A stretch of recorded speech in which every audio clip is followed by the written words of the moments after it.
Good evening and welcome to the Buncombe County Board of Education board meeting for today, Monday, February 9th, 2026. This is a special called meeting. Our mission in Buncombe County Schools is to foster a culture of excellence and continuous improvement where every student will thrive and learn from exceptional educators. Our vision is for every Buncombe County school student to graduate on time, prepared to pursue their chosen path as critical thinkers and collaborative leaders in a diverse society. With that, I'll call this meeting to order, and we please rise for the presentation of colors. Tonight's colors are presented by Owen High School JROTC, instructed by Sergeant First Class Jeffrey Garland, United States Army, retired.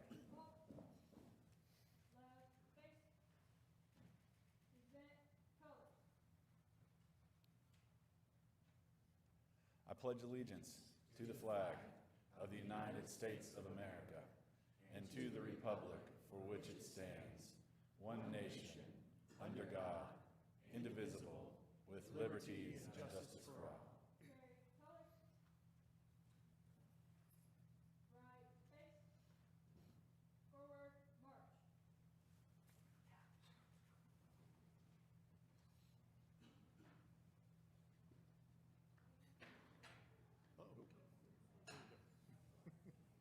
I ask that you please remain standing for a moment of silence.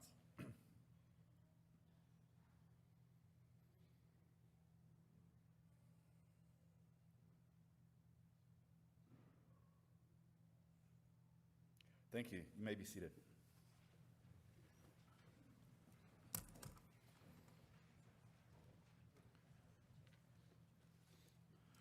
Good evening, board.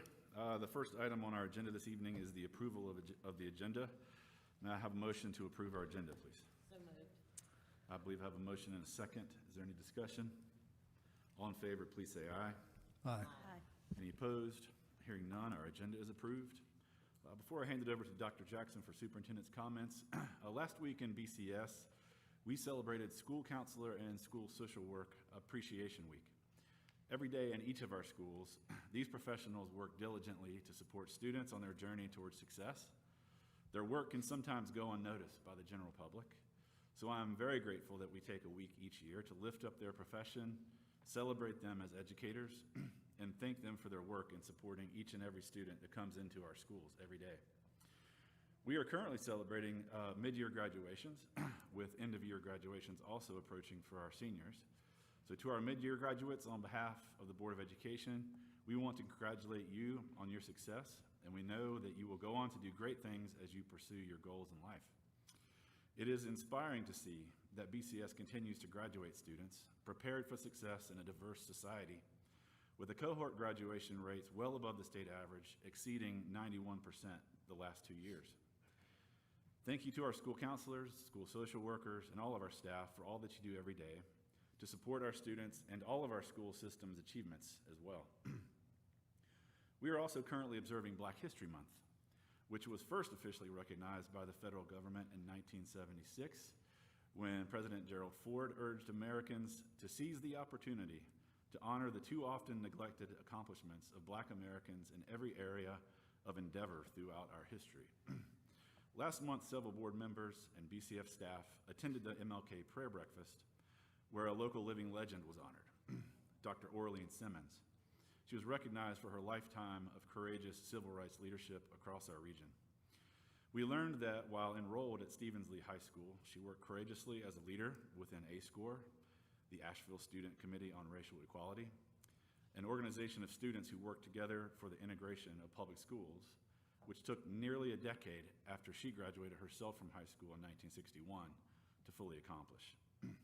Upon graduation, Dr. Simmons became the first Black student to enroll and study at Mars Hill College. She described how 100 years before her enrollment, her great-grandfather, Joseph Anderson, an enslaved man, was held as collateral to guarantee a loan used to build the university in 1856. It was truly an honor to meet Dr. Simmons and to learn from her legacy of leadership. As we work together as a school board, let us find inspiration in the work of Dr. Simmons to help us ensure that each and every child in our community is fully supported on their educational journey. With that, I'll hand it to you, Dr. Jackson. Thank you, Mr. Chair. Good evening, board members, teammates, parents, and members of the community. This evening, there will be a big celebration in the Twin Cities of Inca and Candler as 39 graduates cross the stage having earned their high school diplomas. I know that we each wish that we could be there to celebrate with them as we attend each of our graduations, had not winter weather postponed our mid-year graduation 4 times and caused a change in this meeting's date.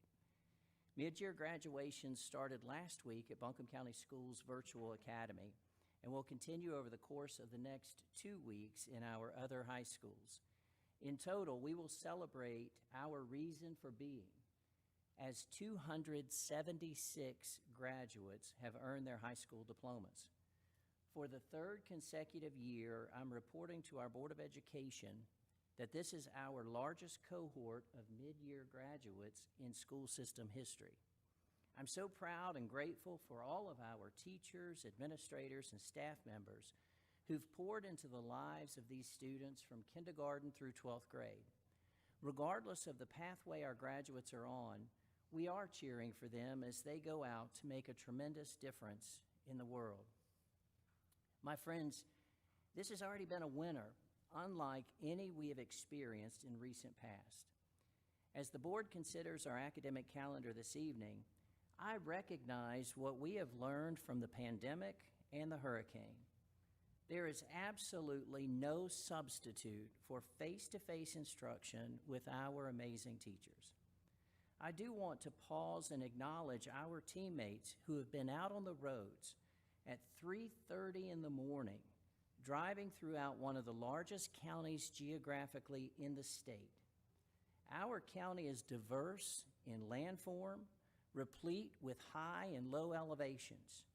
We have curvy, narrow mountain roads and 3 large interstates. We will never fail to make the decision that prioritizes the safety of our students and staff, and when safe to do so, allows our students to be with their teachers who love them so very much. As our chair shared, last week, even amid winter weather, we paused to recognize and celebrate National School Counseling Week and the extraordinary school counselors who serve across our school system. Our school counselors play a vital role in helping students discover their strengths and their interests and talents while guiding them as they navigate academic, career, and social-emotional growth. They are often on the front lines of supporting student well-being and mental health, ensuring that our students feel seen, heard, and supported during both moments of challenge and growth. They partner closely with our families as they face the challenges of raising children in today's world and collaborate with teachers and school staff to ensure that every student is supported and has the opportunity to reach their full potential. Our school counselors are an essential part of the total Buncombe County Schools educational program, and we are deeply grateful for their compassion, their expertise, and unwavering commitment to our students each and every day. Next week, we'll honor our bus drivers. Each day in our school system, 208 yellow buses safely transport over 10,000 students 15,800 miles each day to school and back home again. They transport students on field trips and to athletic contests. This would not occur without our dedicated bus drivers, mechanics, and transportation staff. Our bus drivers are committed to safe, reliable, and efficient transportation for every student, every mile, every day. Thank you to our bus drivers. Now, friends, we're always recruiting bus drivers and great teammates. If you're looking for an opportunity to make a difference, please reach out to our Human Resources Department. We have a bus for you. The Buncombe County Schools Foundation is excited to announce that it's scholarship season. Applications close on March 18th. In 2025, the foundation provided 145 scholarships totaling over $500,000. Information on all scholarships can be found on the Buncombe County Schools Foundation website. If you know a senior in our school system, please encourage them to apply for these opportunities. I'm excited to share that later this month, we'll have the opportunity to enjoy the talents of more of our incredible student musicians as our elementary, intermediate, and middle school all-county courses will perform on February 24th at 6 p.m. at Brookstone Church in Weaverville. Please make plans to join us as students from across the county come together in song. To our team and to our board members, thank you for all that you do for the students, families, teachers, and staff of Buncombe County Schools. Mr. Chair, this concludes my comments. Thank you, Dr. Jackson. Next on our agenda is Good News segment. Mr. Ulmer, you have the floor. Thank you, Mr. Chair. Good evening.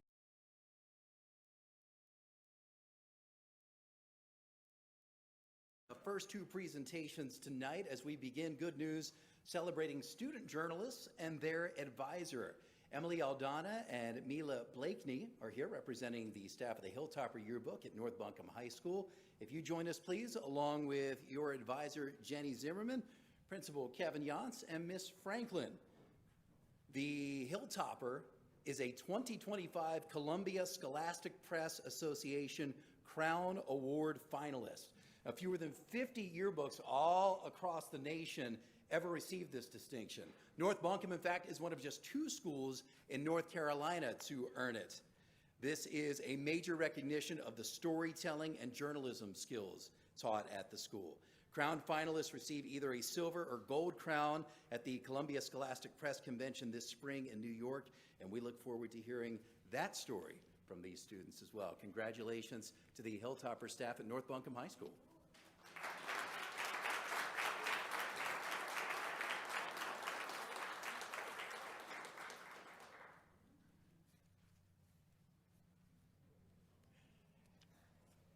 A Buncombe County Schools phys ed teacher is at the top of his class. We would like to recognize Kanan Frisbee of Kuntz Intermediate. If you'll join us, please, along with your principal, Reggie Bright, and BCS Health and Phys Ed Specialist, Jenny Johnson, and Ms. Churchill, if you will come forward as well.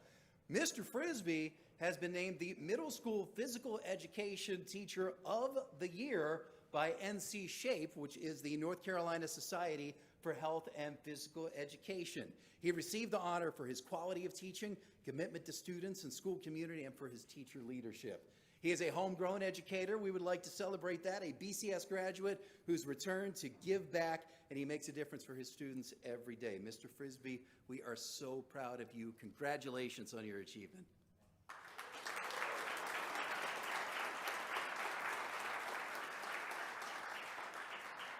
Our district athletic specialist, David Ball, is going to help with the next 2 presentations.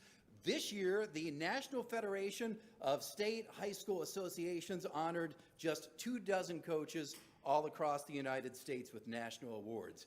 And we are pleased to share that one of those coaches coaches BCS students, Eric Philippek of T.C. Robertson High School. If you would please join us, along with Athletic Director Kevin Keene and Principal Nathan Allison. And Ms. Churchill, I should ask you to stay back up because we got 2 Ram honors back to back. Coach Philippek is the NFHS National Baseball Coach of the Year. His award is based on much more than his record, although that is impressive because it includes the historic three-peat as the state's 4A baseball champs. The association noted the community projects that he has championed with his players, including the Teddy Tourist Adapted Baseball League for special needs players.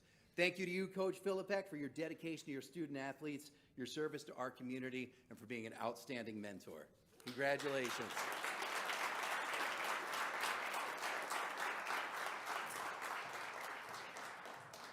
Also this evening, we would like to honor one of our community partners, Pardee UNC Health Sports Medicine. Mr. Chair, if you could please join us up front along with Mr. Ball. And we would like to bring down our guests from Pardee, Dwayne Durham and Dr. Sean Bonsell. The Pardee UNC Health Sports team provides care to our middle and high school student athletes. They also provide mentoring and internship opportunities for our students who are exploring sports medicine as a career.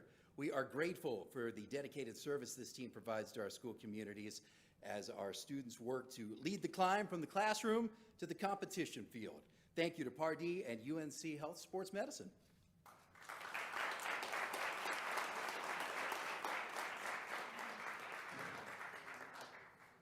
Finally, this evening, we honor the 7 Buncombe County Schools District Teacher of the Year finalists.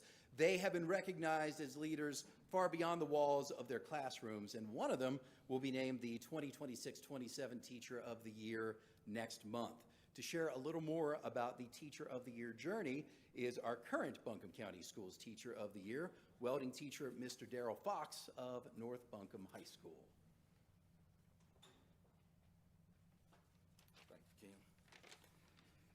Good evening.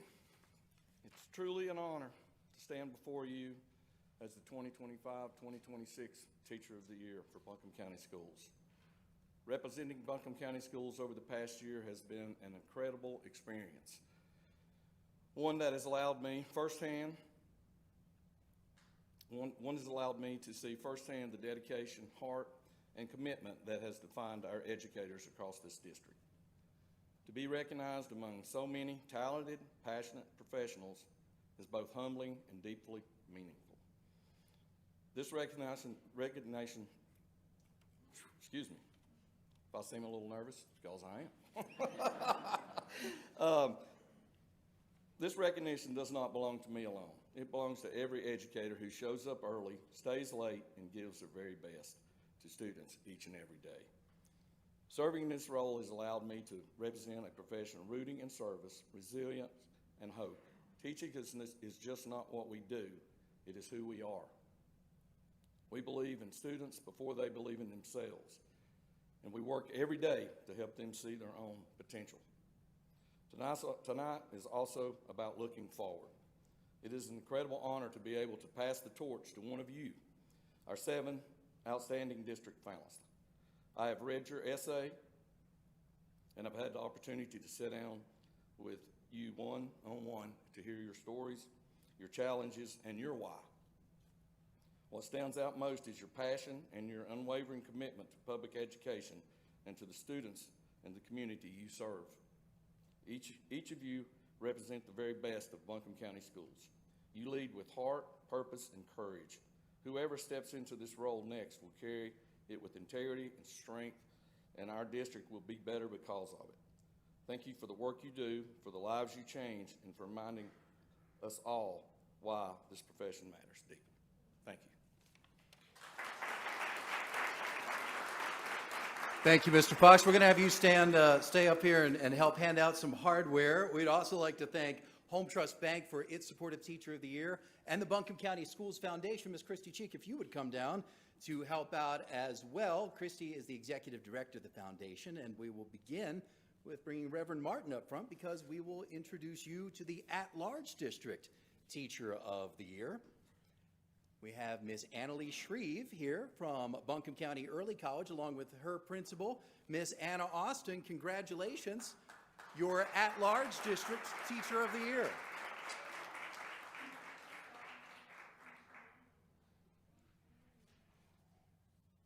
These teachers have been through a rigorous process, as you heard Mr. Fox say, of essays and speed interviews, and they were selected by their peers to be here tonight. Congratulations to you, Ms. Annalie Shreve, our at-large district Teacher of the Year. Ms. Flemons, if you would join us next, please. We'd love to introduce you to the Irwin District Teacher of the Year. From Clyde A. Irwin High School math teacher Zachary Wooten, who is here with his principal, Mr. Stanley Wheelish. Gentlemen, if you would come up, please, and let us celebrate you. We were able to surprise Mr. Wooten in his classroom with his wife, who's also a BCS educator. We even snuck his kids out of school for a little bit to come and surprise him.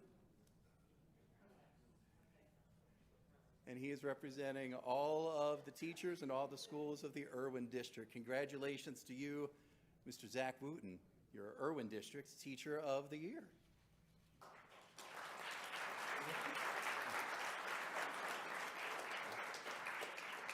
Miss Lewis, if you would join us, please. We would love to celebrate the Anka District Teacher of the Year. We'll introduce her to you now. Miss Leanne Davis, an ELA teacher at Anka Middle School, who is here with her very proud principal, Miss Amberly Clark. Congratulations to you, your Anka District Teacher of the Year, Leanne Davis of Anka Middle School.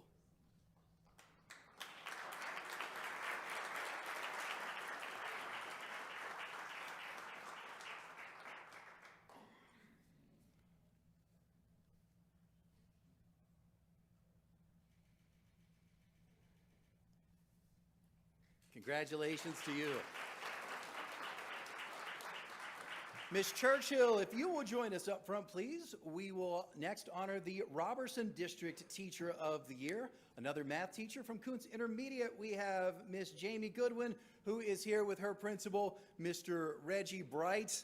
Another teacher that we got to surprise with the BCS Surprise Squad with the news that she was a District Teacher of the Year. She will represent the entire Robertson District and all of the amazing schools and teachers there. Congratulations to you, Miss Jamie Goodwin of Kuntz Intermediates.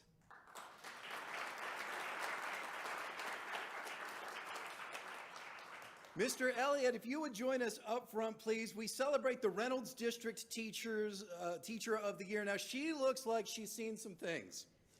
She and her principal are celebrating the 100th day of school and celebrating 100 years of life. Kindergarten teacher, Miss Anna Carney of Bell Elementary, here with her 100-year-old principal, Mr. Danny Fusco.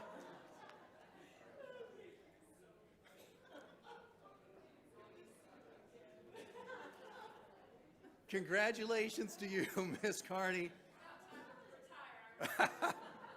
We're not going to let you do that yet. I thought whether or not I should reference that, but I thought not everybody knows it's the 100th day of school, and there may be some follow-up questions.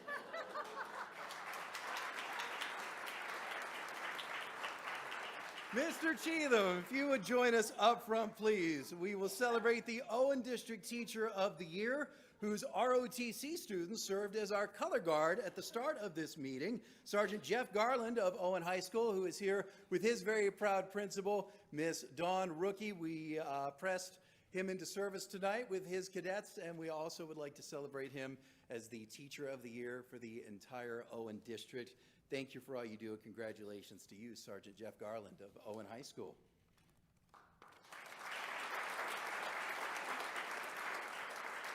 And Miss Franklin, if you could please join us up front, we would love to introduce you to our North Buncombe District Teacher of the Year. Chorus teacher Laura Hintz of North Buncombe Middle School, here with her proud principal, who is the current BCS Principal of the Year, Mr. Nicholas Honeycutt. Congratulations to you, Miss Hintz. It was a pleasure to surprise her and hear her eager students want to sing for the BCS Surprise Squad. And we know the North Buncombe District is so proud of you as you represent all of the schools and all of the teachers in the North Buncombe District. Congratulations.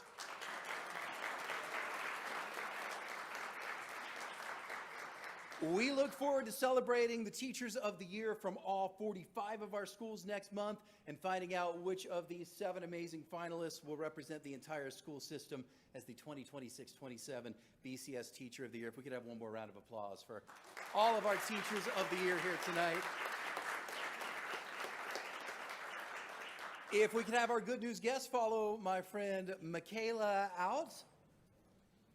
And a reminder that you can find more good things happening all across the school system by following Buncombe Schools on social media and visiting buncombeschools.org.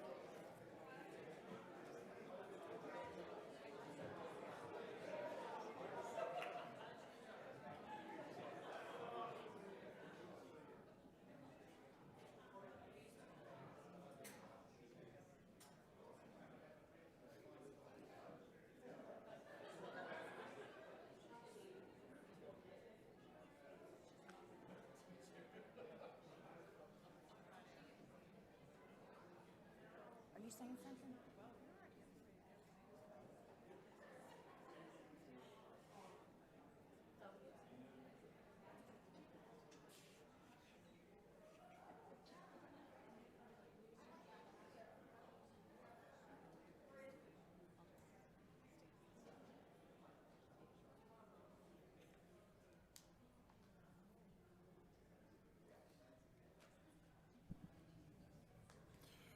Okay, thank you, Mr. Allmer, for all the good news there. Next on our agenda is a strategic plan highlight, career and technical education in BCS with Michelle Smith, one of my favorite topics. More good news, I think, is what. One of my favorite topics, too. Good evening, Dr. Jackson, Chairman Elliott, school board members. Thank you for the opportunity to present CTE updates and how we align with our district's strategic plan.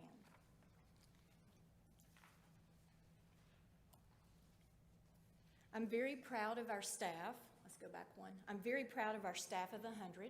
We have 91 teachers and 9 support staff. Together, we offer 83 different courses ranging from middle school career exploration courses to over 70 courses in our high schools across the district.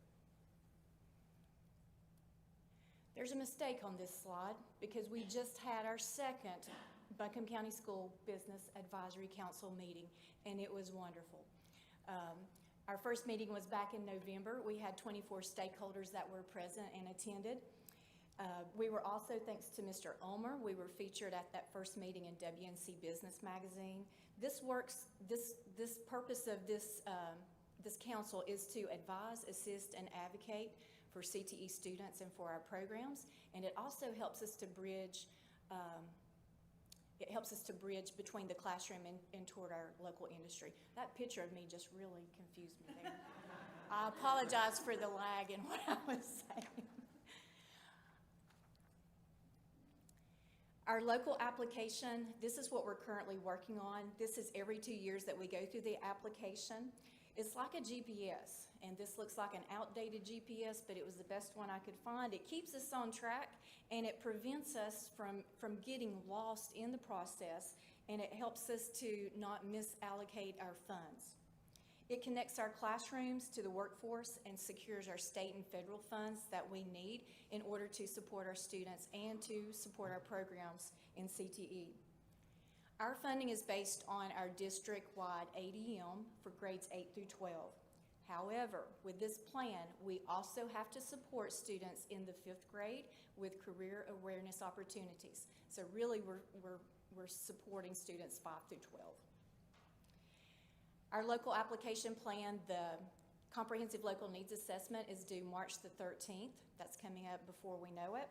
And then the final local application plan, the narratives and everything, is due in June, and it must be approved by the school board, Dr. Jackson and Ms. Thorpe. In CTE, proficiency is not just a test score, it is also demonstrated mastery.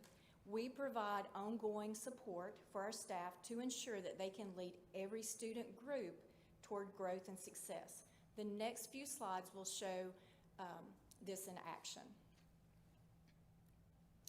In August, we always have a Welcome Back Professional Development conference scheduled for our CTE folks. You can see here, there's all 100 of our staff here in this Minotaurium. We kicked off August with different sessions, breakout sessions pertaining to our CTE curriculums and within our program area groups.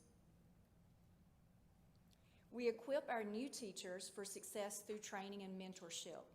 These are 2 of our teachers. We have Mr. Davis at Reynolds High School in Masonry and Denise Wilfong at Owen High School in Health Science, and they are both going through our CTE New Teacher Institute so they can add that to their teaching license. Intentional support again. We have business and marketing teachers that were able to do industry visits to Poppy Popcorn, and our automotive teachers were able to visit with Curtis High Tech Automotive, where they received specialized training in order to learn how to use their alignment machines. By providing our teachers with on-site industry experiences and time to collaborate, we guarantee a curriculum that aligns with the workforce. Here, our apparel teachers were able to visit different stores in the Owen area, and woodworking teachers were able to visit with Deltec Homes, which is just down the road. Our drafting and Project Lead the Way teachers were able to visit Builds, and you probably never heard of that, but it's over in Forest City. And this was really exciting because we do have a former graduate, Zachary Peak. He's on the right-hand side, and Lance Robinson, the second teacher from North Buncombe High School, was his teacher. Zachary is now a robotics and an engineering designer. Our commitment to excellence is year-round. Over the summer, our teachers are continuing to improve through professional development. Our work-based learning programs are thriving, driven by a commitment to quality and to growth. Congratulations to Buncombe County Schools for making it into the top 10 in this category. We actually had 155 work-based learning students based on last year's data. Still continuing to grow our work-based learning opportunities, you will see here some photos of our interns. One is at a veterinarian's office. We had 119 students that were supported by our local businesses in the fall, and currently I just ran the report again, we're at 60 for this spring, so that's going to put us around 178 or 179 interns for this school year. So you can see we are growing, and it's not just about the numbers, even though the numbers look great.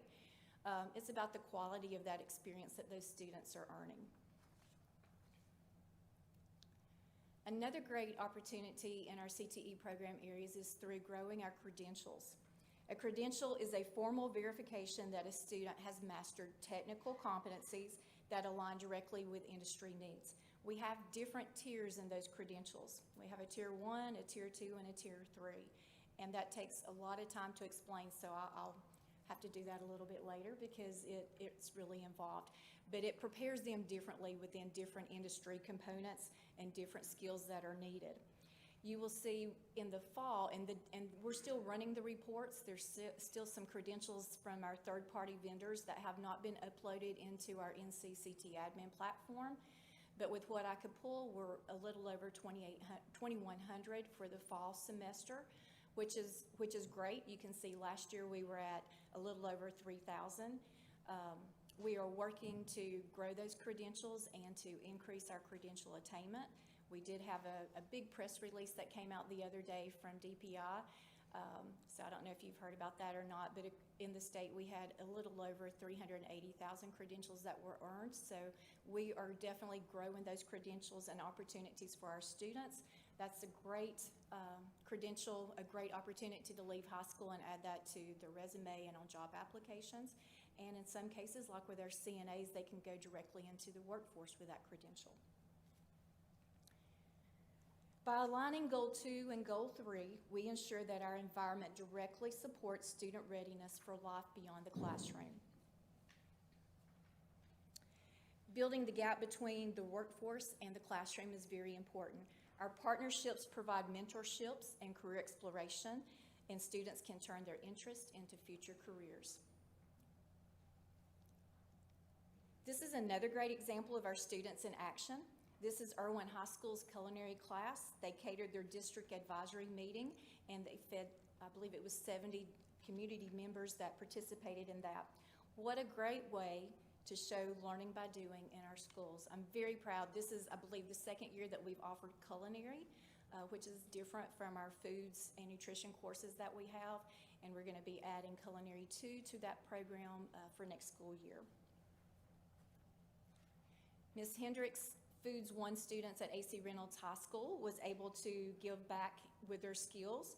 Through the King Arthur Bake for Good program, students were able to, the ingredients and everything was donated, and students were able to bake 2 loaves of bread. One they could keep for themselves, and the others they could donate, and they donated their loaves of bread to Bounty and Soul for distribution.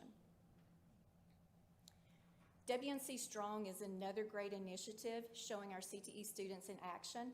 Here you will see Inca and North Buncombe students collaborating on community projects that build both technical skills and local resilience. These students worked over 1,200 hours, and they also earned a CTE internship high school credit. We're very proud of these students and their accomplishments. This is Ms. Letterman's students from Irwin Middle School, and they are on site at a local Ingalls. And I'm sure you can guess which one since it's in the Irwin district. Students were able to search the store to find specific food items and analyze nutritional labels.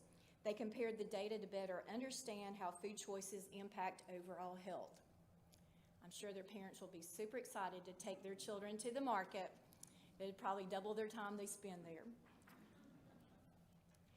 This is Denise Wilfong's health science students at Owen High School. Our CTE programs provide students with technical skills in high-growth industries like healthcare. Now, if you received this presentation early, you probably do not have this slide because I'm constantly making changes to presentations, so you don't have this one, right? I don't think you do. But this was just too good not to add in.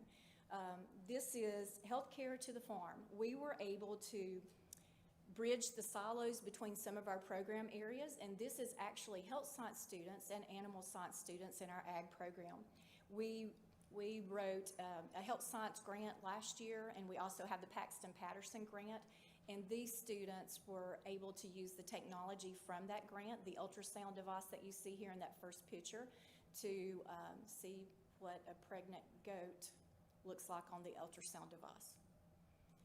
Ms. Cole, I sent her a note because I didn't even know about this. I just saw it in the newsletter where I learned a lot. I think I just know a little bit about what's going on, and then I see all these wonderful things in the newsletter, and I sent her a picture of this, and I said, I can't believe you didn't tell me. I wanted to be there for this. And she said, this is what students are begging for their first day of class when they go into health science. Is this the class that we get to look at the goats with?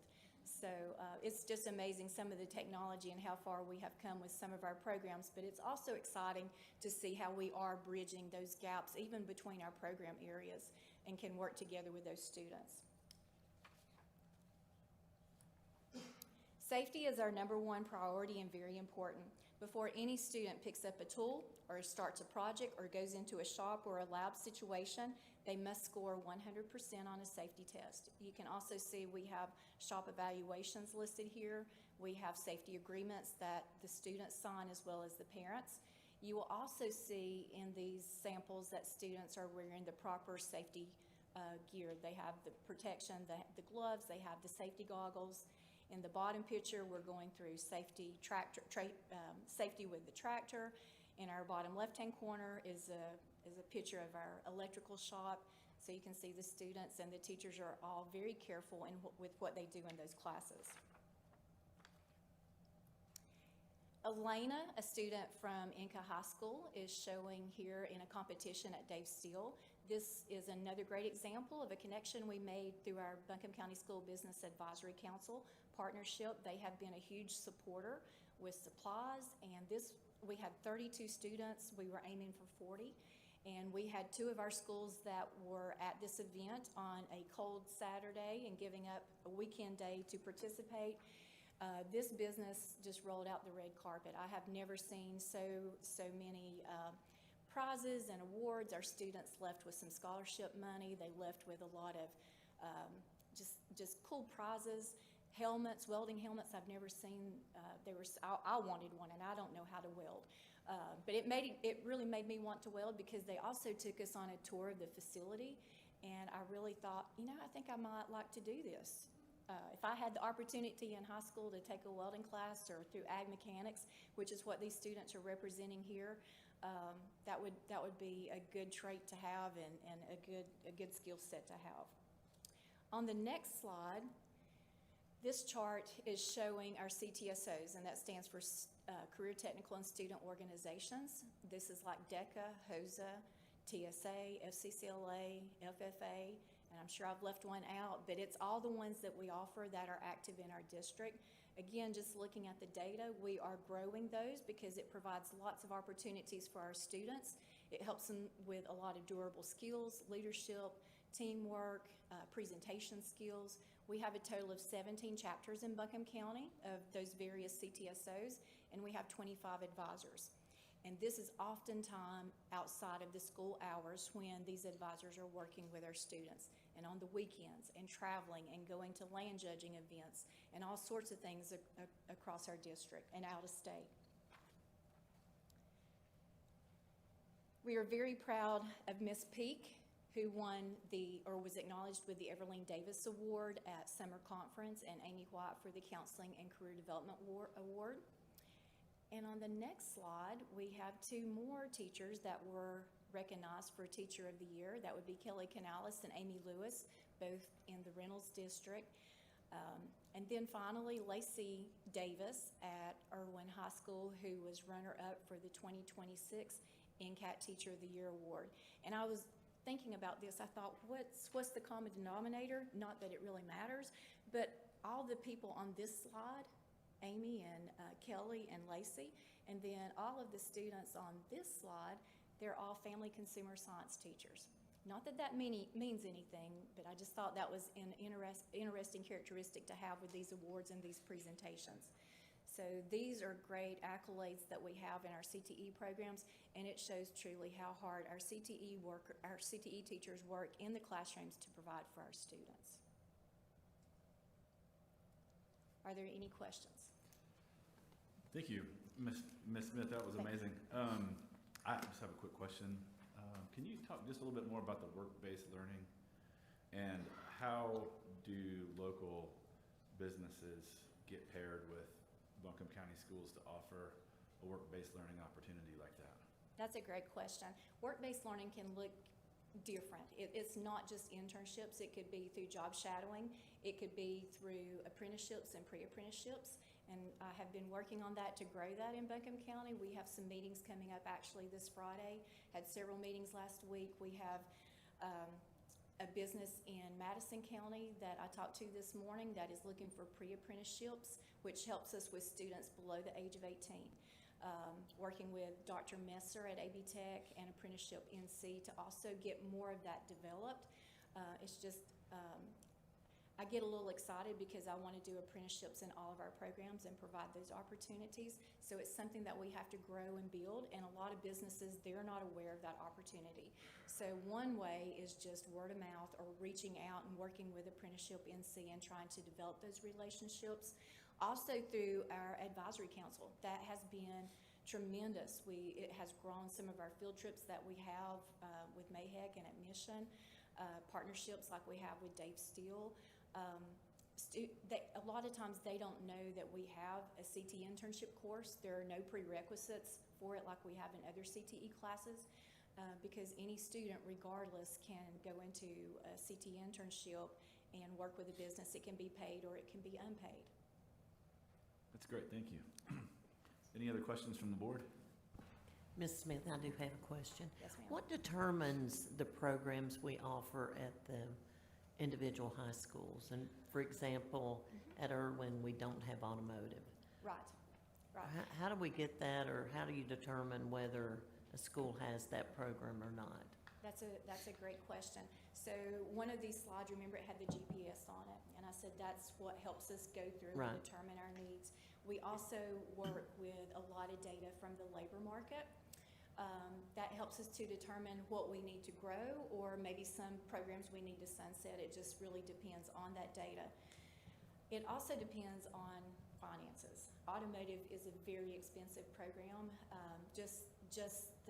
If you pull the equipment guide, it's right at $125,000, but that's not counting like lifts and alignment machines like we have in our other shops. So it really all goes back to our local needs assessment. What are the needs of our labor market? What are the needs of the school? What are the interests of the students? So we actually have done surveys with our students to see the interest, because if we survey students and we only have 10 that say they're interested, then that's probably not Right. something good for us to pursue. For our schools, and we do know that some schools, they don't have automotive. Some schools may not have the preschool attached to them for the early childhood programs. They can also get some of those same experiences through CTE Advanced Studies, through our CTE internship, like welding's only at North Buncombe, but students also have the opportunity for welding through ag mechanics.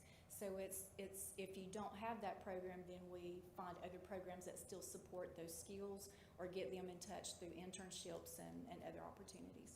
Okay, thank you.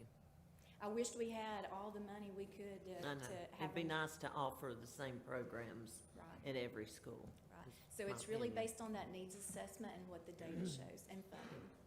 Thank you. You're welcome. Thank you. Thank you, Michelle.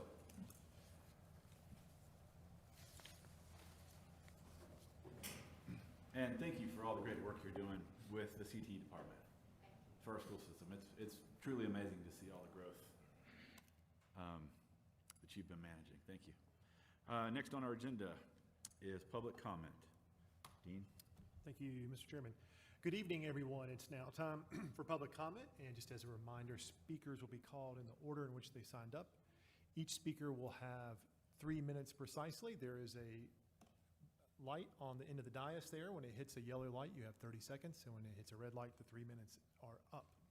We ask that you be respectful. We ask that you avoid using profane language, making any types of threats, or revealing confidential student or staff information. Please address the board as the whole, and please note that the board are listening, but they generally do not respond directly to public comment. Turn it over to Brianna, who will give us our first public comment speaker. Mr. Chair and members of the board, we have 10 public comments tonight. First up is Reverend Paul Benjamin. Please state your name and which district you are in or which school your child attends. Paul Benjamin, and good evening. And I'm in the District 2 area, and my child doesn't attend school. First, I'd like just to thank you for the courage it took to run for office and to represent our district. Thanks again for the courage to close the school down in the midst of the storm to protect our students. But there's another storm I want to address, and that is a storm of having these young men in our girls' bathrooms that are violating their space. We would like to ask for the courage to change that policy and to have those girls in the bathrooms protected.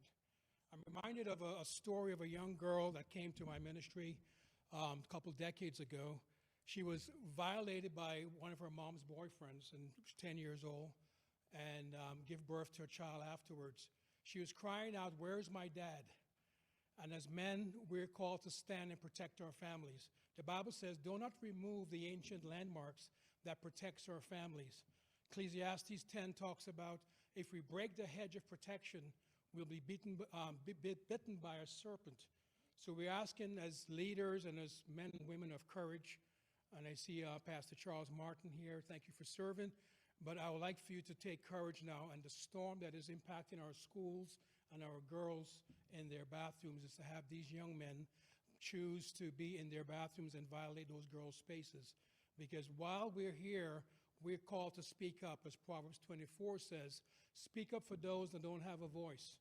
And as a leader and as a dad and as a grandfather, I'm speaking up for the girls that may not have a voice to bring clarity to a situation that's impacting our girls. So thank you for taking the courage to stand. And as we know, in our mission here in Buncombe County Schools, schools of excellence.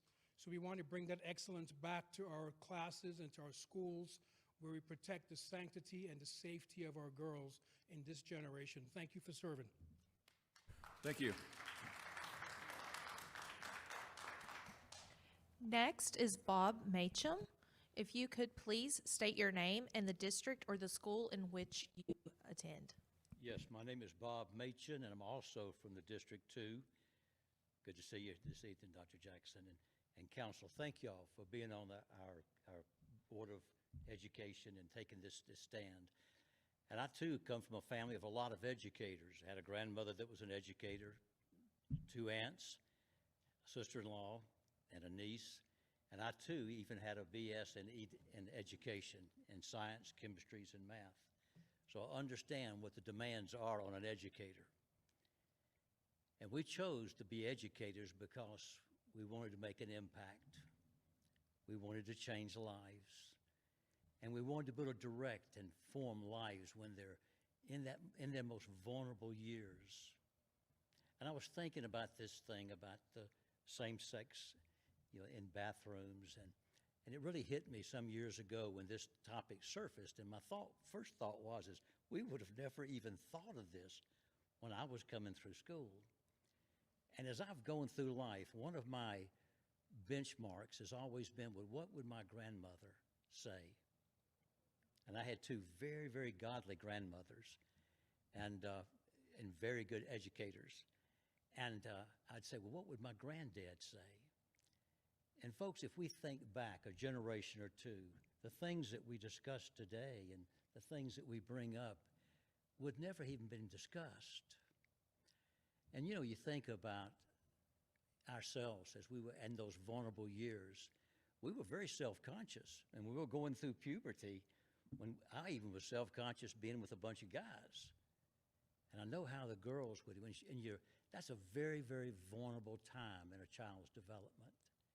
And you can cause scars by the shame and the intimidation and the things that would come about in that kind of a situation with young men being in the same dressing area as a young lady. And those traumas could carry them on into their marriage life and cause complications in marriage. So some of the things that we do now have long-term implications. And we know that those that are confused with their sexuality, that a large percentage, majority, will grow through that, and they will embrace who they were created to be. They really will. And then the ones that may not ever adjust, through the centuries, they've still been with those that biologically look like them, and they've been able to do just fine.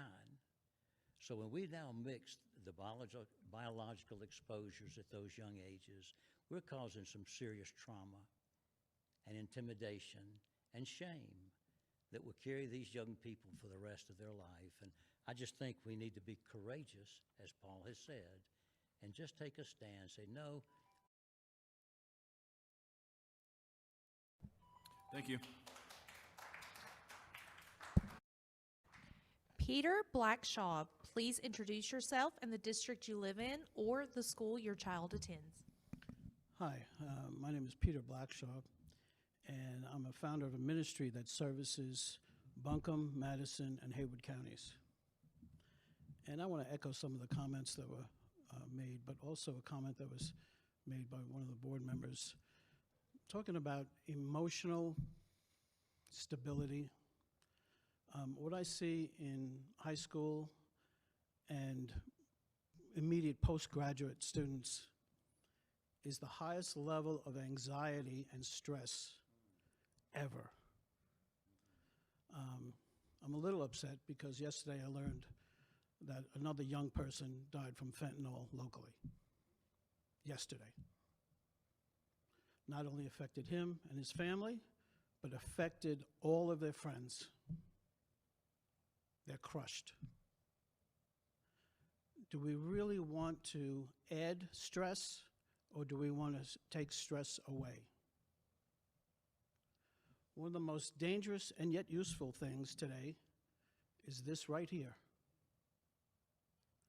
And there is a culture that most parents are not aware of that are using this in the most inappropriate ways. So I have to ask myself, does this policy of having boys and girls mixed in the same locker room with no clothes on, is that enhancing their stability and their emotional well-being, or is that taking away from it? And it's not all one-sided. I did some homework, and there's just as many lawsuits of boys suing school districts to keep girls out as there is girls suing boys to stay out of the locker room. So what I'm seeing is a rise in student objections to this policy. And it'll probably hit you in the wallet at some point, because these are lawsuits, students getting together and finding attorneys to file lawsuits to block this. It's not just parents and adults in an audience like this. The students are rising up. But it's really based in the stress and anxiety that, my gosh, young people have enough stress and anxiety today, given the financial situation of the country and trying to find employment and careers and all the decisions that they have to make. Isn't that enough? Do we add to that stress by throwing them in a shower with no clothes on? And that's blunt, I'm sorry, and that's blunt, but I deal with the young adults that are the throwaways, the ones that nobody wants. And I've been doing it for over 10 years, actually 15 years, in this county. So I see the raw things. Thank you.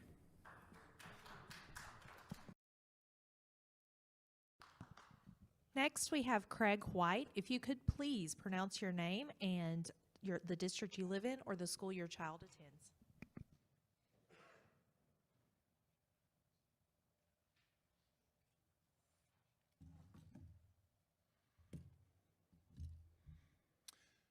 Good evening. I'm Craig White with the Campaign for Southern Equality. We need to talk about a political strategy called engineering over compliance.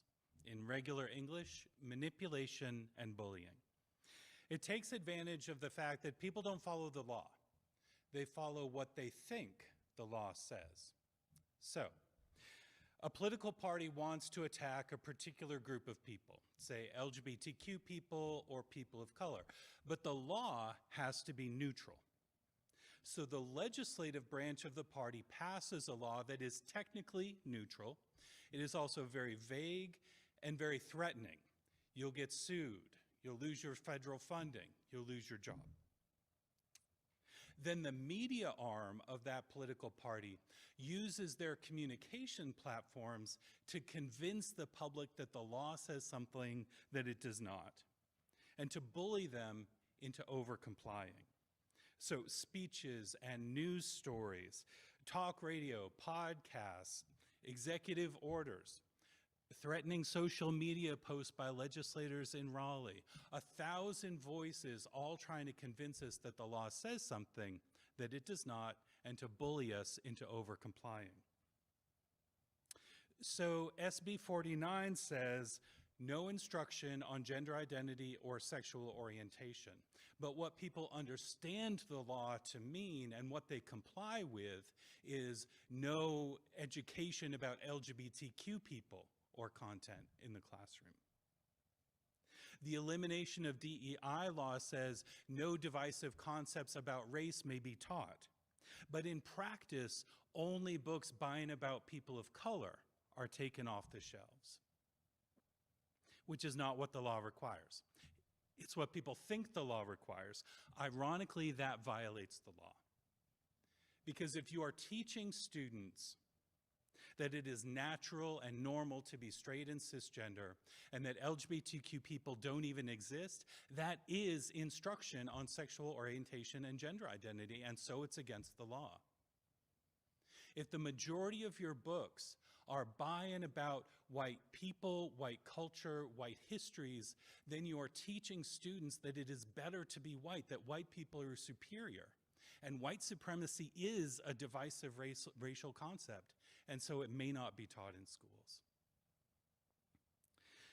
Engineering over compliance, you think you are following the law, but instead you've been manipulated into breaking it. Actually, federal law and the Constitution and BCS policy all require public schools to be politically neutral and fair to every student and family. Thank you.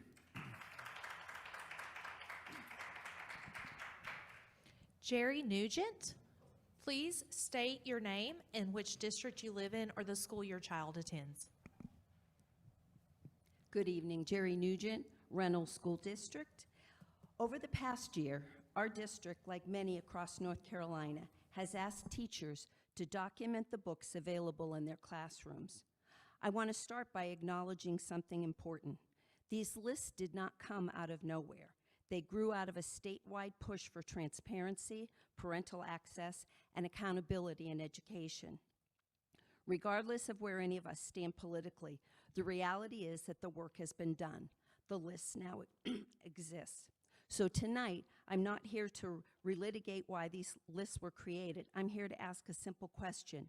Now that we have them, how will we use them? Right now, these lists largely function as compliance documents, something teachers submit to meet a requirement. But they also represent something far more powerful. For the first time, we have a clear district-wide view into what stories, voices, and experiences are available to children in our classrooms. That creates an opportunity. I am asking this board to direct the district to use these lists not just to identify what might be controversial, but to ask an equally important question. Are marginalized children represented in the books they see every day at school? Do students of color see themselves reflected as protagonists, leaders, and problem solvers? Do LGBTQ+ students see stories that affirm their existence and humanity? Do students with disabilities, students from immigrant families, and students from different socioeconomic backgrounds see lives that resemble their own, treated with dignity and complexity? We know from decades of educational research that representation matters. When students see themselves in books, it strengthens engagement, literacy, and belonging. When they never see themselves, the message, however unintended, is that their stories are less worthy of being told. The irony is this: a policy designed around transparency now gives us the transparency needed to advance equity if we choose to use it that way. I am not asking for mandates on individual teachers. I am not asking for ideological litmus tests.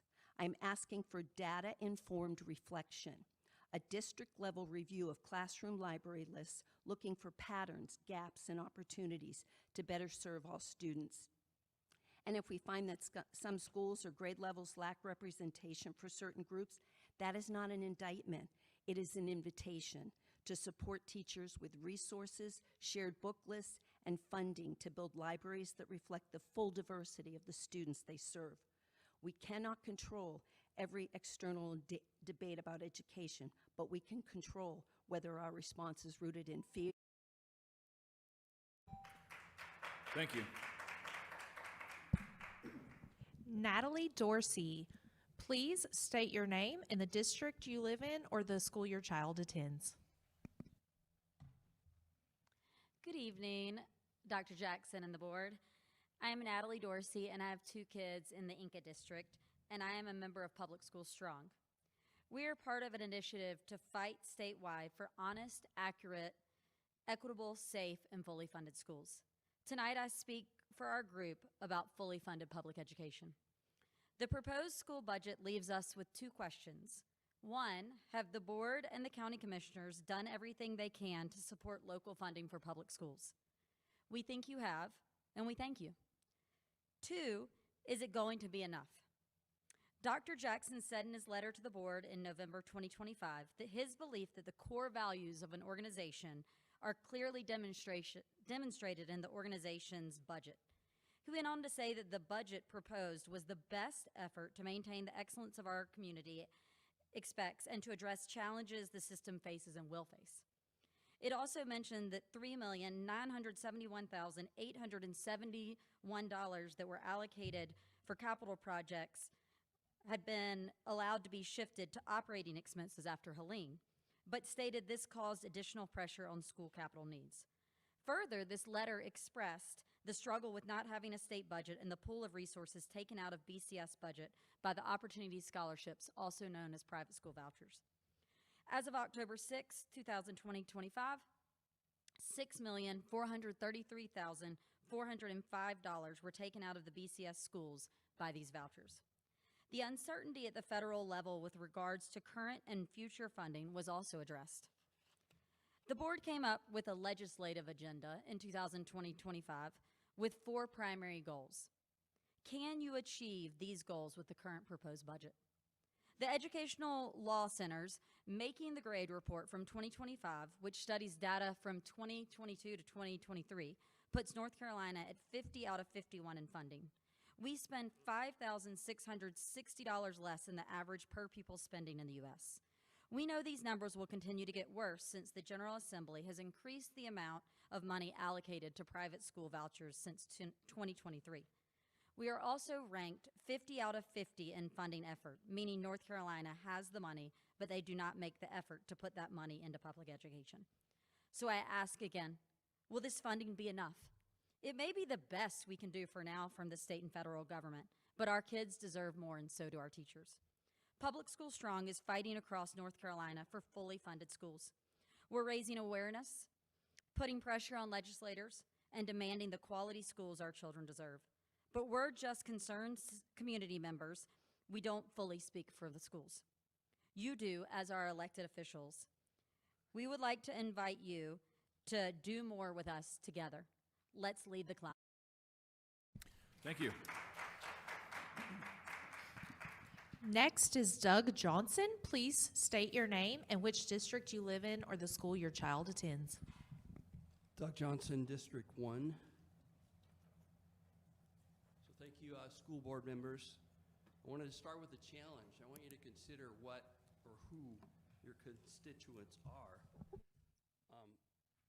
Are they people like the first three that spoke here that talk about actual death and what's really going on? Or are they people who are reflecting stuff that millions of dollars are being spent on the web? And that is the bullying I'm seeing. I'm here representing a group whose name I won't mention because millions of dollars are being spent disparaging them on the web. I'll mention them at the end because that is real influence and that is real bullying. So all of this money has been spent because this group dared to ask the question, is it appropriate for my public school student in Buncombe County to have access to pornographic material? The second question they asked is it appropriate for my public school student in Buncombe County to receive 18-page questionnaires with 27 questions about suicide? They're giving this to all the kids. And they're at this confused, thank you, vulnerable state. This is the last thing you would want to do. And if there are any hippies in the room, you might remember in the 70s, a guy named Werner Erhard. He had the persist-resist theory. And he said, if you focus on a problem, if you bring it into attention, you will make it worse. You amplify it. If you label things, labels are deadly. I grew up in the 70s. I'm a lot older than most people in this room. And I was a national award-winning teacher. I was a national award-winning teacher because I avoided labels and I treated people like people. So when I grew up in the 70s, I had 3 friends. They were confused about their gender, and that was fine. One ended up being a great dirt biker. One of them ended up working in a mill. One of them worked beside me at Boeing. I didn't label them. They were people. I loved them. We've got to get back to this state when we weren't being manipulated by huge amounts of money being spent on the web, because there are parties out there that like the confusion. And I would also, as I finish, a pastor named Ronnie Gates recommended all of the counties, as far as I know, in the Carolinas have given up this misleading, damaging agenda. It's Buncombe's turn. Thank you. Alex Ramirez. Please introduce yourself and the district in which you live and or the school your child attends.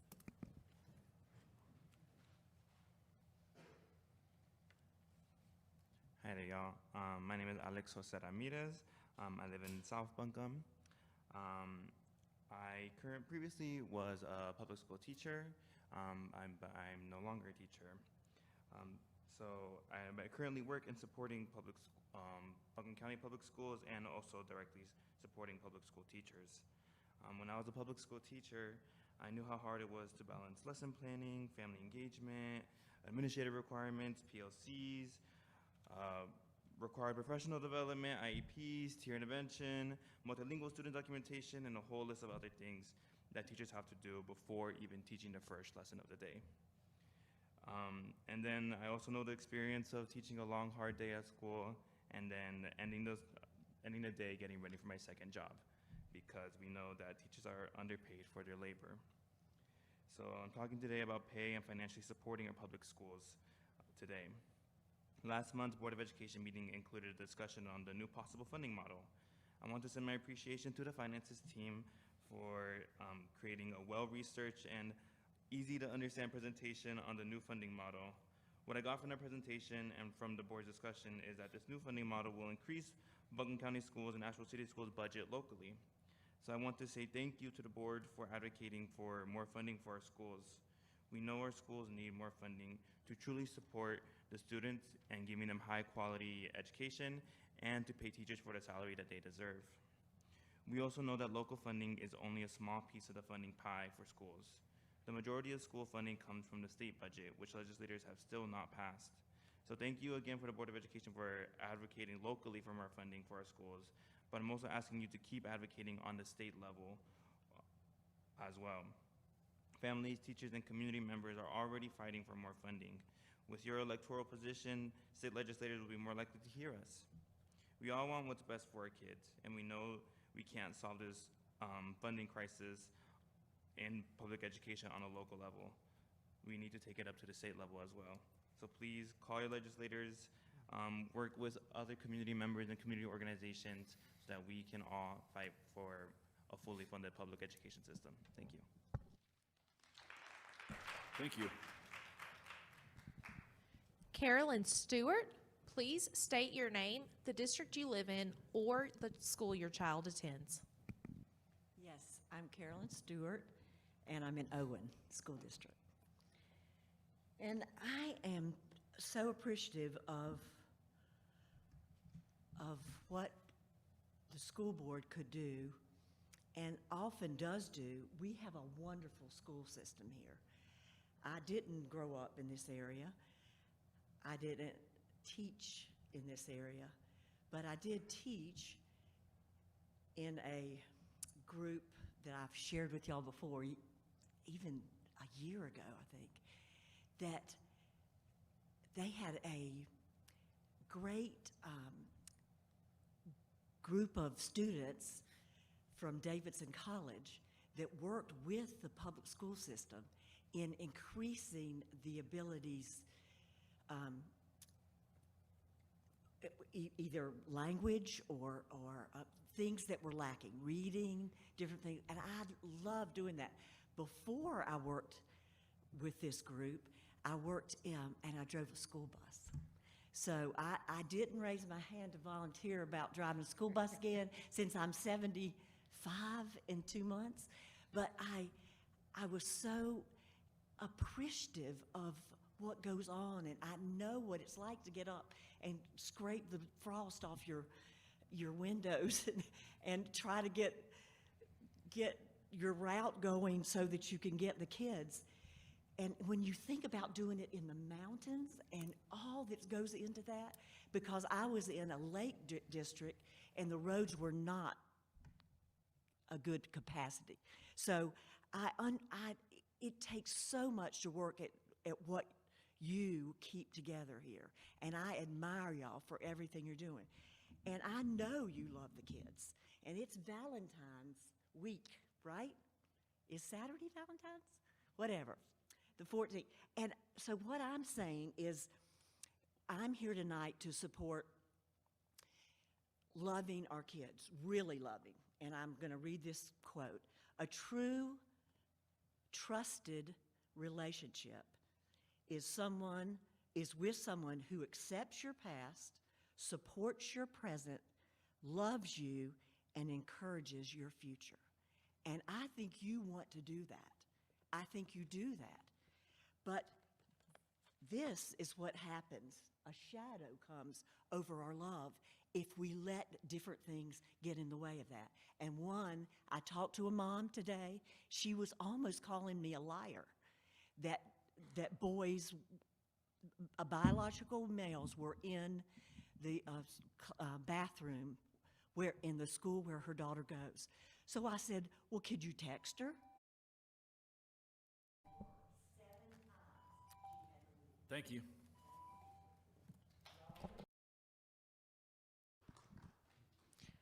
Anita Lease, please state your name, the district you live in, or the school your child attends. Anita Lease, Reynolds High School. I'd like to express concern regarding the course weight assigned to different categories of classes in Buncombe County high schools and ask the board to advocate for change at the state level. I understand that course weights are currently determined by the state of North Carolina. At present, AB Tech courses are assigned a weight of 5 per semester, while AP courses are weighted at 5 for the first semester and 4.5 for the second semester of a year-long course. Honors courses carry a weight of 4.5, and beginning next year, CTE courses will also receive a weight of 4.5. One of my daughters is enrolled in AP Biology, which is a year-long course that requires extensive work outside of class in order to master the material and succeed on assessments. She'll also be required to prepare for and take a comprehensive AP exam at the end of the year. Teachers and students alike consistently acknowledge that AP courses are the most academically rigorous offerings in high school. Many students are choosing AB Tech courses instead of AP courses because AB Tech classes receive a higher weight per semester and generally require less academic intensity. These courses also offer the incentive of in-state college credit. Beginning in 2026, CTE courses such as food and nutrition or masonry will carry a weight of 4.5, the same weight assigned to the second semester of a year-long AP course. While CTE programs serve an important role in education, they do not carry the same level of academic rigor as AP coursework. Yet, student class rank is significantly impacted by course weighting, meaning students who pursue the most challenging academic schedules are often disadvantaged rather than rewarded. I'm asking the board to advocate for a more equitable course weighting structure so that class rank more accurately reflects academic rigor of a student's schedule. The current and future weighting system does not correctly represent course difficulty. Please advocate for students who are willing to take on the most challenging coursework and put in the time and effort required to succeed. These students are currently the most disadvantaged by the existing weighting system. Their class rank should reflect the rigor of the courses they choose. Thanks. Thank you. Mr. Chair and members of the board, that concludes public comment.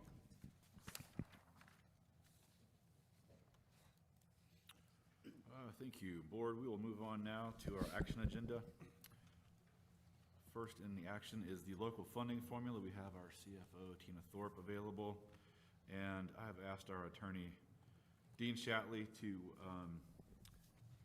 spend a minute and effectively walk us through. This is obviously not the first time we've seen this. We've been discussing this opportunity now for a number of months.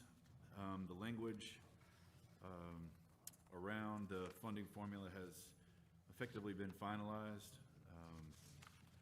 and hence why we have it in the action agenda.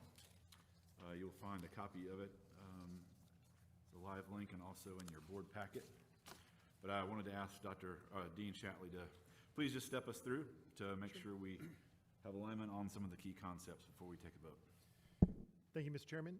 Board members, you do have a copy of this on the agenda, and I think as well as in your hard packet too, if you want to follow along. I'm just going to kind of give you a general overview of it.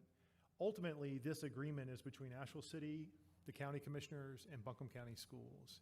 And it is to provide consistency and really take out some of the guesswork in the budget process every spring.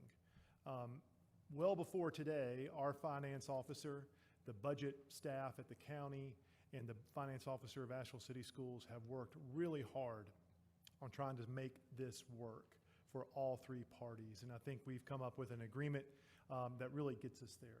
In short, what this agreement says is that out of certain revenues from the county, and I'll go over which revenues in a minute, the school systems will receive a certain percentage of those revenues. And we'll take that percentage and then we will divide it between Asheville City and Buncombe County per our ADM division, our number of students. So if we have 85% of the students and Asheville City has 15% of the students, we'd get 85% of the money and they'd get 15% of the money. Now, a couple things about this. One, this does not impact Asheville City Schools tax whatever. We don't get any of that money. That just goes to Asheville City Schools. And number two, this is only for current operating expense. This has nothing whatsoever to do with capital funding, okay? So this only has to do with current expense. It does not have anything to do with capital funding. So this is the agreement under Section 2, under term, this is a 3-year agreement. We also have the ability to extend that for a couple years as well.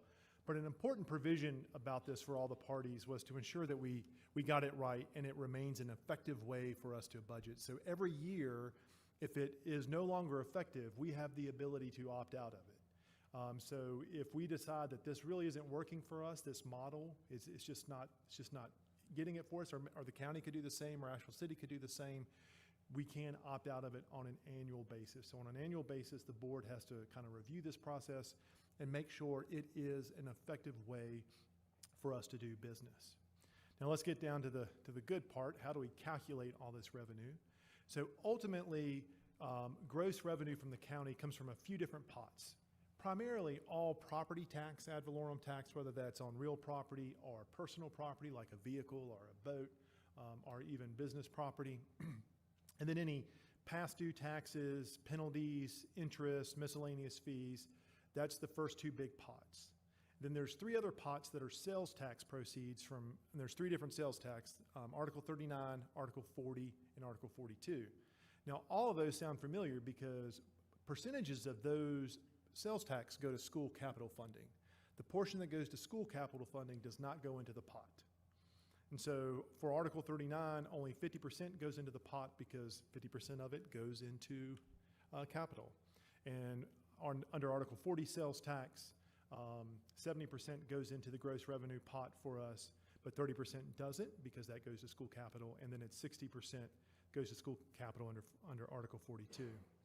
And so every year around March 15th, they're going to look at the revenue from the past year of those different pots of money, and then we will, for the upcoming fiscal year, we will receive, we being both school systems, 37.76% of that gross revenue from those pots. All right, so the two school systems will receive 37.76%. And again, if we have 83% of the students, we get 83% of that money. And if Asheville City has 17% of the students, they get 17% of that money. All right, does that make sense? All right, so ultimately you take those pots of money and then you multiply it by 37.76%, and that's the K-12 education funding for the county. Now, a few other things have been kind of taken out of there, like specialties like SROs and those sorts of things that we already have special agreements with the county about. But that is going to be our current operating expense. Now, there is a caveat if there is a significant increase or decrease in enrollment from one year to the next, and that increase is basically defined as 2% or more, then that percentage goes up by 0.5% or down by 0.5%, depending on which way enrollment goes. And that's combined enrollment between not only the school systems combined, but also our charter schools, because this money, we also use this money to pass through to the charter schools. So if charter school enrollment, Buncombe County school enrollment, Asheville City school enrollment in the aggregate goes up 2% or 2.5%, from year one to year two, then we get a 0.5% increase. In other words, the 37.76% becomes 38.26% or whatever. But if it goes down, then we would receive a 0.5% reduction as well. So keep that in mind. Hopefully that will not occur. The agreement, and that's really the meat and potatoes of the agreement right there. The agreement does allow for emergency requests for funding. So if we have something that's completely unforeseeable in the current expense, such as a hurricane, lots of snow, or another, multiple weeks of being out and having to fix things or get more buses on the road to ensure that we have enough buses to cover our students, then we can go to the county and ask for an emergency appropriation, all right? But it does have to be unforeseen. Ultimately, what the county is wanting and what we're wanting too is the ability to, again, have consistency and take the guesswork out of the budgeting process. So an emergency really has to be a true emergency as well. Also, please note that I know, and a year ago, the county by law converted some of our capital funds to current expense. Based on this agreement, they will not convert that for the second year. So that money will actually stay in will stay in capital, which is a good thing as well. So ultimately, that's really the gist of the agreement. I'm happy to answer any questions. I'm sure Ms. Thorpe is happy to answer any questions too. Did I miss anything? Thank you. I appreciate that. Happy to answer any questions. Thank you, Mr. Shatley. Board, any questions for Dean? As I'm hearing none, I know Tina Thorpe is here, and thank you. You've given good summaries on the financial impacts of this in past board meetings and work sessions, so I appreciate that. I will ask you just one question, if you don't mind.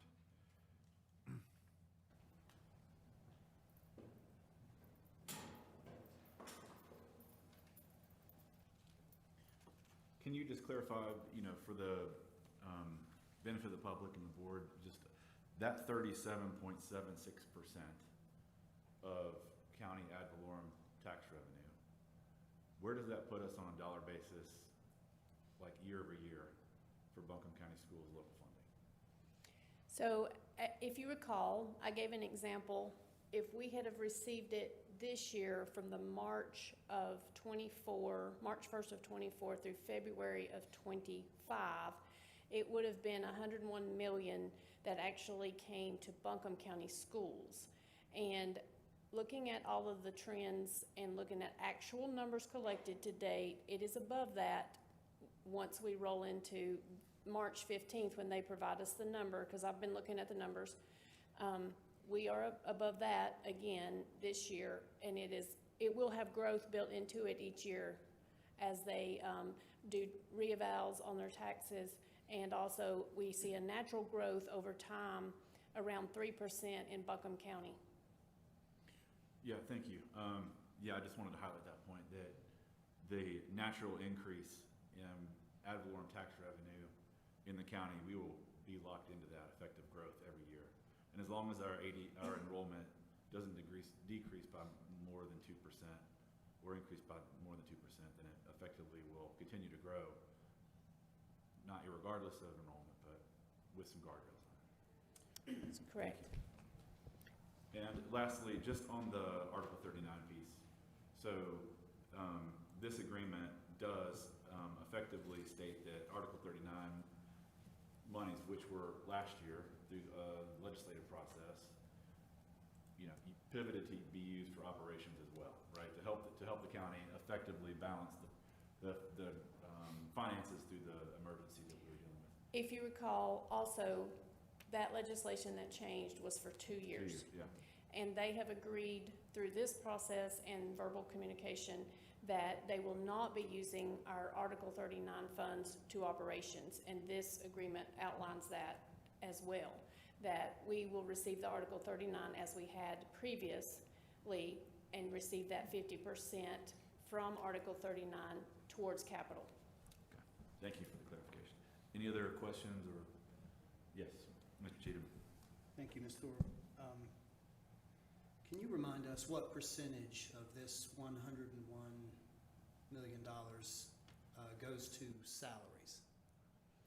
We are close to 87% of our total budget is always salary. So anything operational, around 87% is salaries. And roughly how many positions do these local funds support? Our local personnel, every single full-time employee receives a local supplement. So all of our FTE, which is around 3,200, receive local supplement. And also around 645-ish right now, full-time, every dollar, all their salary is paid from local. And what sort of positions are those? That's hard to answer because of, depending on the state budgets and federal budgets, we maximize where those funds are paid from. But we end up with a lot of personnel, and you remember my chart, there's a lot of support, direct instruction support. There's EC teachers, there's TAs, there's custodians, there's maintenance, there's finance. There is a variety across the board that are paid from local funds. Thank you. Any other questions from board members? I just want to be clear on one thing. So the 101 million that we would have received had we been using this formula last year would have been an additional 2 million? So let me explain that.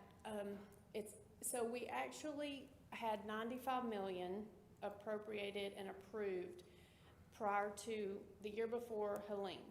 Right. And that was 23-24. In 24-25, They approved 99 million at the start of that year. Then the hurricane hit and they cut us 4 million. So we ended up back at 95 million. So this year, they put us back to 99, but it includes 4 million from our capital dollars. Right. So technically, we would have been at 95 of operation, and it would have gotten us to 101, which would have given us our capital back and gotten us to 101. Okay.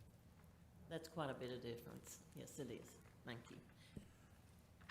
Any other questions from the board?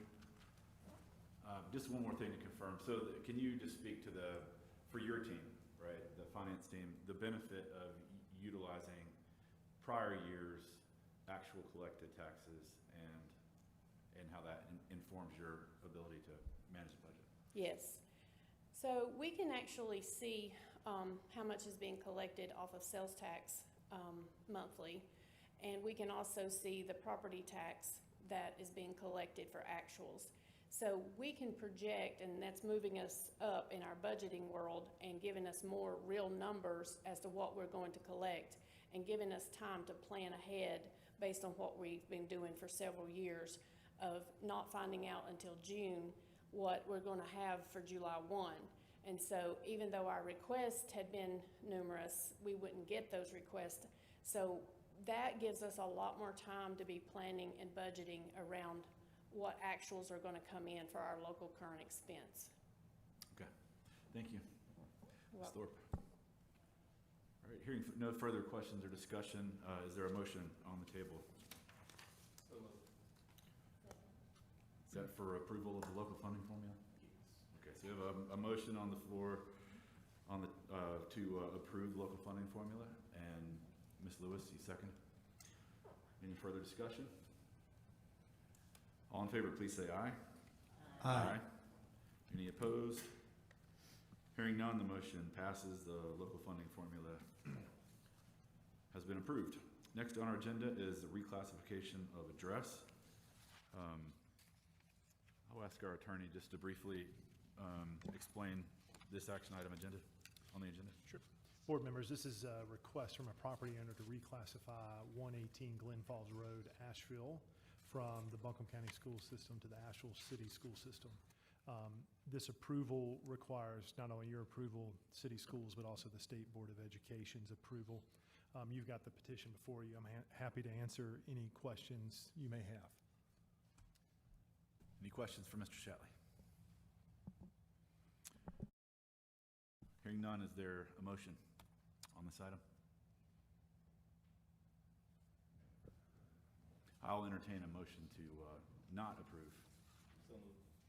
Okay, thank you. Reverend Martin, is there a second? Second. Any discussion? I will just make the comment that, you know, our two school systems, ACS and BCS, work very closely together in a lot of ways. And one of those ways is in areas where our two school systems are adjacent to one another, and attendance lines can get a little squiggly. And so we typically always honor the request from a parent in the community that may fall in that area to attend the alternative school system, even though they may be classified to attend the other. And so with that process, it's been working rather well for quite a long time. I think this is a good way to proceed. So that's, any other further discussion? All right, hearing none. Kim, did you have something? I was just going to add one thing. In terms of this being done,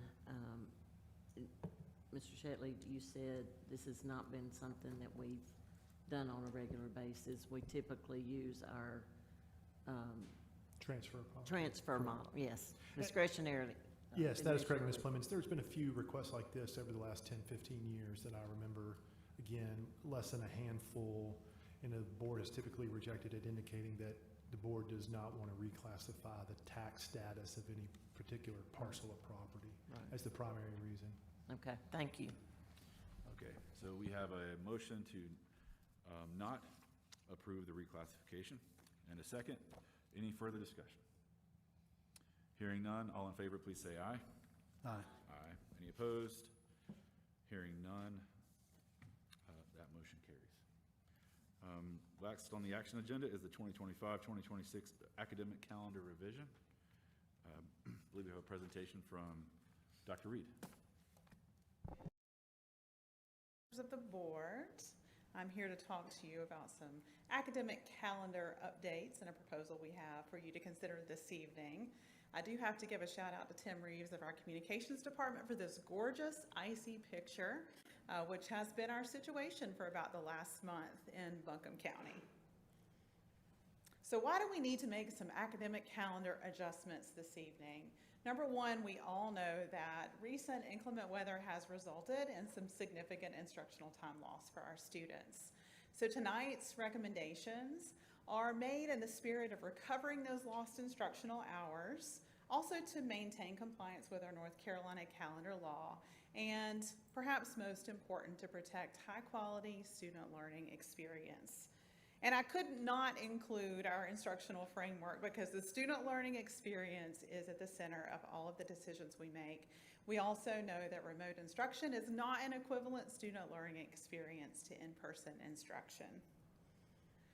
And as a reminder, our state law does give us a little bit of flexibility with how we choose to adopt our calendar. The minimum requirement, we can choose either 185 school days for our academic calendar or 1,025 instructional hours. And as a school system, as long as I can remember, we've chosen to go the instructional hour route. And just for your information, our school system does report 6 instructional hours for a normal in-person school day. We also are now allowed, thanks to COVID and the pandemic, to use some remote instruction when inclement weather does occur. As a school system, we can use up to 5 days or 30 hours of remote instruction for inclement weather. And we do report 4 hours instead of 6 for a remote learning day, which is really important as you consider the recommendations that we're making this evening. So our responsibility as a school system is to use the flexibility that we have in a responsible way while certainly trying to prioritize in-person learning for our students. This chart recaps where we are now, and I say now as of February 9th because that's changed every single time I've put this together over the last week. And it's February, and so weather can still happen in the mountains. We'll keep our fingers crossed that we're going to stay where we are. To date, we have used 5 remote learning days, and that's a net loss of 10 instructional hours because you'll remember for a remote learning day, we count 4 hours instead of 6. We've also had 3 2-hour delays, which constitutes another 6 hours of instruction lost. We had 1 annual leave day on January 26th, which was another 6 hours lost. And last week, we actually had a regular optional teacher work day with no student learning, and that was an additional 6 hours lost. We did have 1 2-hour early dismissal very recently where we dismissed school early because of the pending storm, and our state law does allow us to count that as a full day because we started the school day. So that gives us a total instructional hours lost is 28 as a system. We did have 1 additional remote learning day for the Inca and Irwin district, so they are down 30 hours of instruction. So we started our school year this year with 1,062 hours and 179 school days. So before any adjustments being made, we are down in 4 of our districts, North Buncombe, Owen, Reynolds, and Robertson, to 1,034 hours. And in Inca and Irwin, they're down to 1,032. So that's still above the minimum of 1,025, but there is very little margin left, and we have no remote days left. So here we are at the recommendation. Given all of that information and the fact that we're still in the middle of winter, we are asking for this Thursday, February 12th, that was originally a PLC early dismissal day, to be a full school day that restores 2 of our hours lost.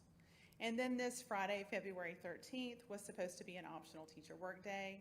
The recommendations to change that to a full school day, which would help us restore an additional 6 hours for a total of 8 hours. Now, in the midst of all of these changes, Memorial Day, which is Monday, May 25th, comes into play. For us to have used an annual leave day on January 26th, it had to come from somewhere in the calendar because we only have 10.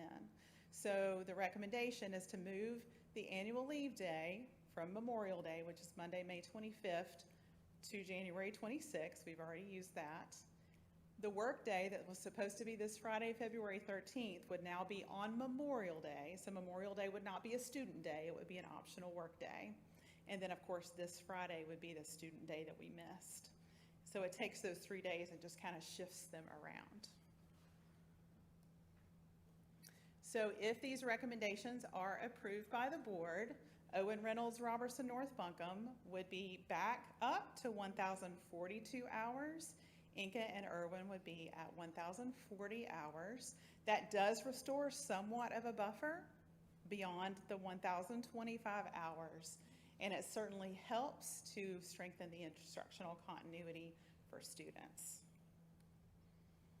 Why does this matter? Because we do know that instructional time is directly tied to student outcomes. We believe in in-person learning experience over a remote learning experience. We know that weather disruptions are completely unavoidable, but our recovery and what we do to make up lost instructional time is very intentional. We did that after the hurricane. We've done it through and after a pandemic. And thankfully, we're not talking about either of those two things, but we have lost a significant amount of instructional hours, and we want to be intentional to make it up. So these adjustments, also considerations that we thought through, were to protect spring break and also to try to keep our last day of school intact. That last day of school also is relevant to our graduation dates. And so protecting those two things is important, we know, for our staff and also for student learning. And of course, at the end of the day, it's all about a commitment to high-quality student learning experience. Does the board have any questions? Any questions from the board? Mr. Cheatham. Thank you, sir. Dr. Reed, with the idea of protecting spring break and the end of school, I know it's impossible to predict the future, but if it snowed next week, is there a plan for what would be next? There are options for what we could do next. Thankfully, we do have a few optional work days in March. One of those happens to be the primary election, which we try not to touch. But we do have a second one that could come into play. You know, we can certainly always add days to the end of the school year as well, and that's something that we have done in the past. Thank you. Jennifer, I have a couple of questions. As you know, I've received some parent complaints about the timing of adding this Thursday as a full day and Friday because of parents that have made plans for whatever for their family. So I hear their frustration, and as a parent, a grandparent, I understand that frustration. But just to go back to what you said about the remote, we have a limit of 5 days, and that's based at the state level. Is that correct? That is correct. That's not a Buncombe County policy. That's correct. And then I was going to ask the question that Greg asked about other options. So the last thing is, parents ask me if we're using remote, then are they being counted? I think I know the answer, but I want to make sure that everybody's clear. The remote days are being counted as instructional hours, but just not the same as a full instructional day. That's Is that exactly right. correct? So 4 hours instead of 6. Right. And last thing, I promise, or I think I promise. Why did we go to hours versus days? Just a question. Sure. No, it offers a lot more flexibility when you're making up hours versus days, especially if you start over the threshold of hours. Right. We certainly could choose days, but then it would limit us. We would always have to be at that 185 days. Okay. It does limit flexibility, certainly extends the school year, When you have fewer student days, that does allow more options for teacher workdays to be spread throughout the calendar and then before and at the end of the school year as well. Thank you. Quick question. So, last day of school is June 9th, so I'm gonna pick it back on Greg. So, if for some reason we get more snow days, that takes us beyond the max. What is the official last day that we have to be out of school? So by state calendar law, it's the Friday closest to June 11th. So the 12th will be it? So June 12th would be that Friday, yes. And so, I remember when I went to school here, we had to go to school on Saturday because we had too many snow days. We've done that here I did before as too. well. So is that an option where we have to tell our kids they will be at school on Saturday school is an option. The only thing limited in state calendar law is no school on Sunday. That's So it. it is also an option we're trying to avoid. But, if we were to get weeks and weeks out of school due to inclement weather, we would have to consider all of the options. So I just want parents just to get into prepare. vacation mode and just make sure they're aware if Mother Sure. Nature want to send a foot of snow here, Right. ice storms, we need to prepare Sure. ourselves for the When great outcome. That's right. And when making this recommendation, we recognized how close we were to the February workdays, and that doesn't feel great to us either. But we also know we're still in the middle of winter, and it does give us the ability to use the March workdays if we were to need to. We also, and our principals are wonderful to work with both their staff and their students and families. So if people have trips planned, I know that they'll work with them and make Thank you. sure that they are accommodated. Dr. Jackson, I believe you. Mr. Chair and board members, if I may, I want to mention that there are also options like extending the school day. And so one of the things we look at is all the options we have, because we have to get to 1,025 hours by the end of school, and we don't know what's going to happen. This morning we talked about the possibility of snow this coming weekend. And so we know that there is still, there have been years where we've had snow in April. And so last week, the decision had to be made to give our families at least a full week's notice about this week, but using this week, kept as many options on the table as possible to prevent those options that would be less appetizing to the majority of our families, like losing spring break or perhaps extending the school year. Our attorney may speak to it, but there are circumstances where we could extend the school year beyond the school calendar law based on a large amount of winter weather. Certainly that's not something that's ideal, especially recognizing graduations, et cetera. And so as we make those decisions, first, prioritizing the safety of our students and staff always. Secondly, making sure our students have as many opportunities to be with their teachers face to face. Third, we look at, as we're looking at what's possible within our calendar, what works for the majority of our families. And then with those families where they have special circumstances, our schools and our administrators work closely with those individual families to help them through that. And so we do have lots of options, but again, as Dr. Reed shared, we're trying to prioritize things like maintaining spring break and maintaining that end of the school year as the top priorities in the changes we make. This is not typical for us to have this much winter weather. In counties where they have more winter weather, they're able to apply for a good cause waiver based on an average of days lost. We don't qualify for that good cause waiver, therefore we don't qualify for the additional remote days that those counties do qualify for. And so we are receiving lots of weather and don't have all the options that some other counties do have, but our recommendations are based on, as this board always has, following the law and prioritizing our students and staff and their safety. Thank you, Mr. Chair. Mr. Chair, I want to say one more thing. Sure. A big thank you to the transportation team and Mr. Cody and Dr. Jackson, everyone that's out at 3:30, 4:30 in the morning. Because I do think, for me, living close to Patton Avenue, basically, my road looked very different than what was out at Sandy Mush. And so parents really get frustrated because, you know, if their driveway looks okay, then they think we should have school. But when you think about, was it 15,000 miles that our buses Yes, ma'am. drive? 15,800. And, you know, a Pisgah Highway is going to be different than probably at Miss Lewis's house.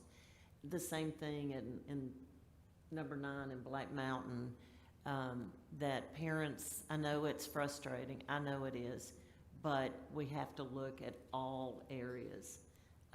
And I do think that our transportation team does an excellent job. And I used to have to do that at the bank, decide if we were going to open or open late or whatever. But I'm very impressed with what this team does. So thank you, and thank you, Jennifer, for putting this explanation together. This was very helpful. And also thank you to the cafeteria staffs. There was 5 locations. That's right. Went to William Estes, helped serve lunch, had a little pizza, and it was good. So kids shouldn't complain about the food that we serve. But I Yes. want to thank them for getting out in the snow and making sure our kids can come to the school and get something to eat. Yes, indeed. So just one last thing. So the hours that you've shifted some days around here, the hours you're building back gives us 1,040, I think. 1,042 for Owen Yeah. Reynolds, Robertson, and North Buncombe. And so that equates to effectively like 2 days, right? Between the minimum of 1,020, 3 days. 3 days. Mhm. So there's roughly 3 days Yes. of buffer there. Okay. Pray for good That's weather.